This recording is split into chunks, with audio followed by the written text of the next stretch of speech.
10 ఏళ్ళు నువ్వు మంచిగా అనుభవించి తెలంగాణ అనుభవించి అప్పుడేమో బీసీలు జ్ఞాపకం రాలేదు నీకు 10 ఏళ్ళు పరిపాలించినప్పుడు.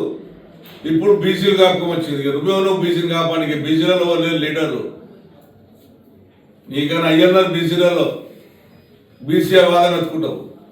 మరి 10 ఏళ్ళు ఎందుకు ఎత్తుకోలేవు బీసీ వాదం? ఒకటే పని పెట్టుకుంటే తినుడు అవి తిరుగుకుంటా బతుకమ్మల పేరు చెప్పుకుంటా కోట్లు సంపాదించి హైదరాబాద్లో ఎవరికి ఇప్పుడున్న ముఖ్యమంత్రి రేవంత్ రెడ్డి కూడా లేదు అంత పెద్ద ఇల్లు ఉంది నీకు. అందుగురించే నీ ఇష్టం వచ్చిన మాట్లాడితే ఏ ఎమ్మెల్యే భయపడుతుండొచ్చు కానీ కుక్కడిపల్లి ఎమ్మెల్యే భయపడాడు.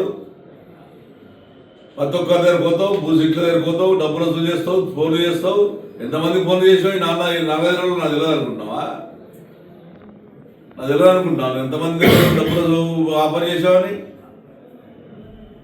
మళ్ళొక్కసారి నా గురించి నువ్వు మాట్లాడితే నేను వ్యక్తిగతంగా